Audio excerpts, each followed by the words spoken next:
But everything else from that was about me deciding what a person was based solely on the color of their skin. Is that right? If I don't want it to happen to me, is it right for me to then put it out there? And I had to do some growing up. Now, I'm not saying that people who still have to deal with those issues, that you're beneath me. I'm not saying that at all. But I'm talking about my story, my situation, which was I had to recognize that you have creeps all across the aisle.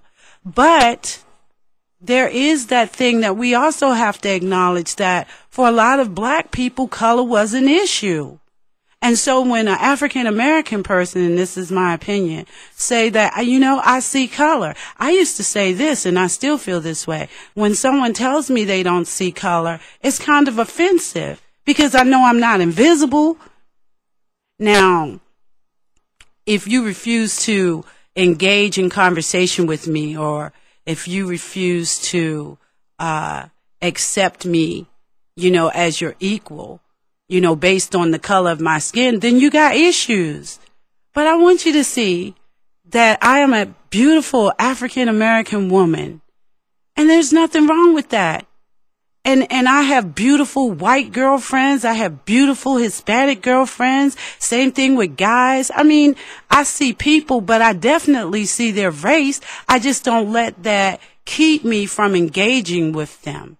So again, I think, I would hope that we're mature enough, because I'm going to talk about this all night long, well, at least until 8 o'clock. I would hope that we're mature enough to have this conversation. Because I'm a big believer, as you guys know, that if we're not willing to put these things on the table, how are they going to change? You can't sweep this under the rug. It's an elephant that's way too big.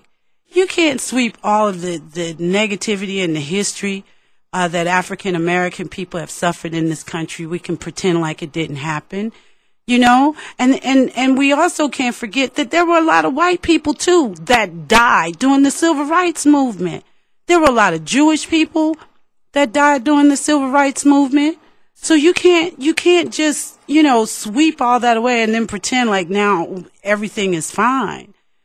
This is a wound that needs to be healed. And the only way we're going to do it is we have got to be able to at least have a conversation about it. So listen, you guys, I see you calling. I'm going to come right to you, but I want everybody to be able to talk. So what I'm going to do, oh, wow. Okay. All the phone lines are lit up. What I'm going to do is I'm going to get to you right after this commercial break, because I want you all to be able to say what you have to say. So let's have this conversation, okay? Because it is time for a change, don't you think?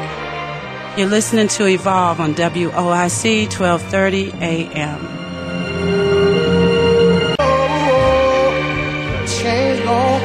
All right, Columbia, and we are back from commercial break. And yes, indeed, a change is going to come whether you want it to or not.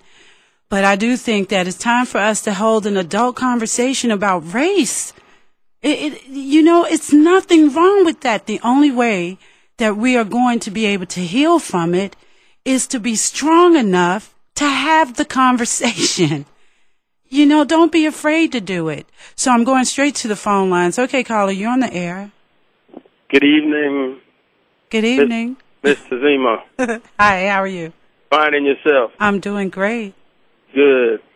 I think this is a timely conversation in the fact that on Sunday they're going to That's right.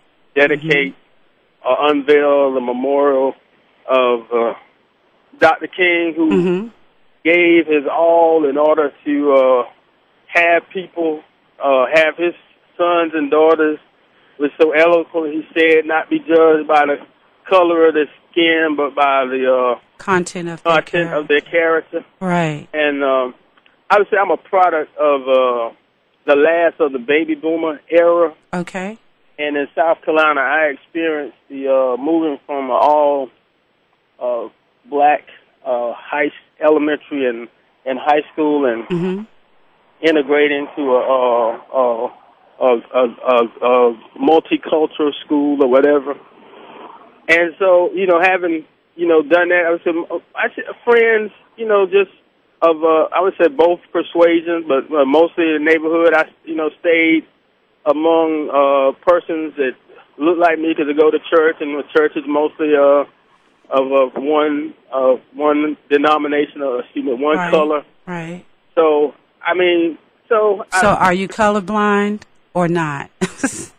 Of course I'm not.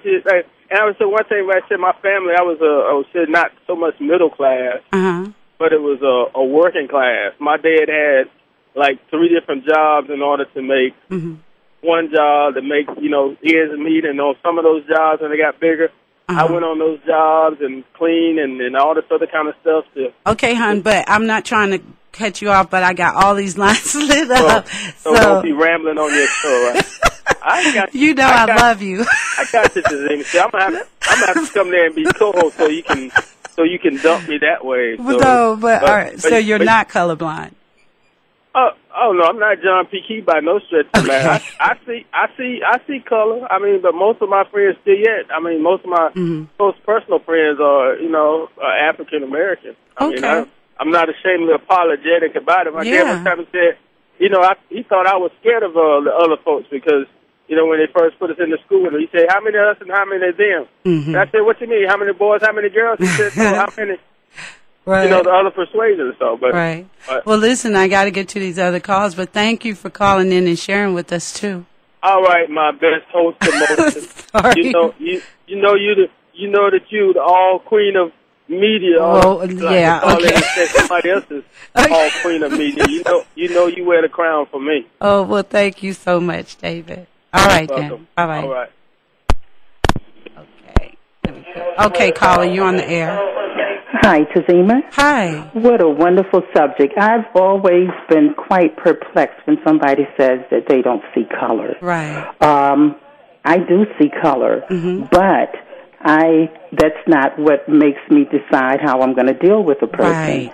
How they react to me, their gestures, their action is really what I base it on. Right. I see color first, and then I see the person. The person next. And I don't think there's anything wrong with that. I think that's natural. Yeah. Now, I don't think that seeing color is wrong. Okay. I really don't think that seeing color is wrong.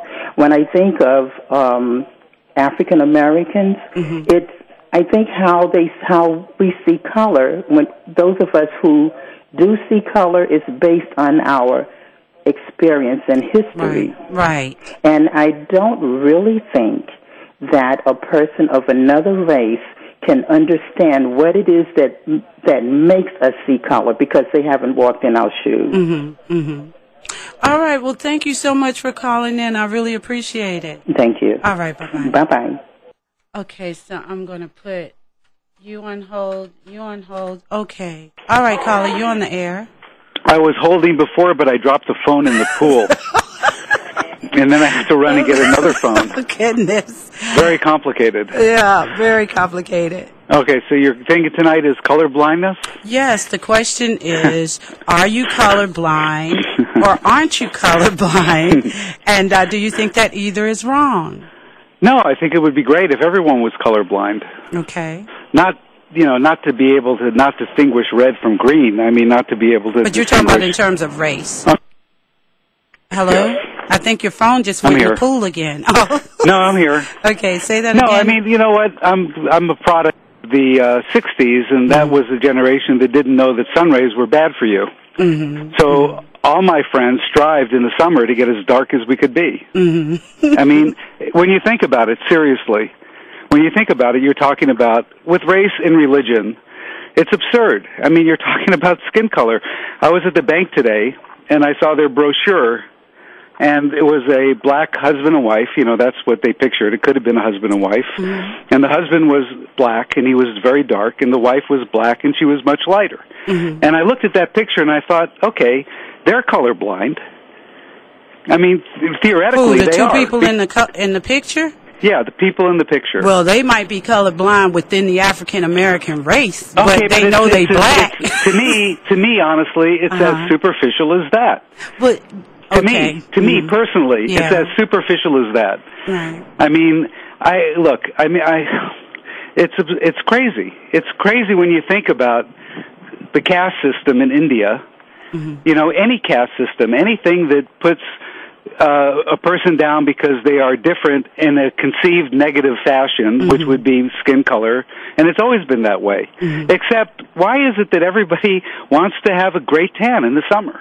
I mean, maybe there's something that's very powerful about that black skin. Hey, look, I saw this show. I forgot what it was in New York on Broadway. It was all Motown. And I don't know if it was Jersey Boys or I really can't remember what the name of the Broadway show was, but it was a hit for a long time. And all the singers, I mean, they look great in colors. You know, colors that I can't wear because I'm very fair. But, I mean, very great-looking people. And to me, it's crazy. To me, I can't get it. I can't get it. I know you, people, and I know that it is crazy for you. I know that. I know that is really who you are. I can only talk about me. I can only talk about me, where I'm coming from. Well, listen, I've got several other calls to get to, but thank you, hon, for calling in. Yeah, I know my wife is going to probably not disagree with me tonight. All right, bye. Bye. Okay, I'm going to put everybody else on hold. Okay, caller, you're on the air. Okay. I grew up south of where you were supposed to live. Okay, there was a street in our town that was like a line down the middle. And if you were south of that, you were garbage. And if you were north of that, you were hot stuff. I was more accepted by Hispanics and African Americans than I was by white people. All my friends were the people that lived south of the boulevard. Okay. So I grew up knowing these people as friends, not as a color. I remember one day in junior high school, a girl came up to me north of the boulevard and said, if you're going to talk to Linda, you're not going to be invited to our parties. Because Linda was this fast kind of girl. And I said, you know what? Don't invite me to your parties. Because if I don't come, none of the boys will come. Because I was friends with everybody. Right.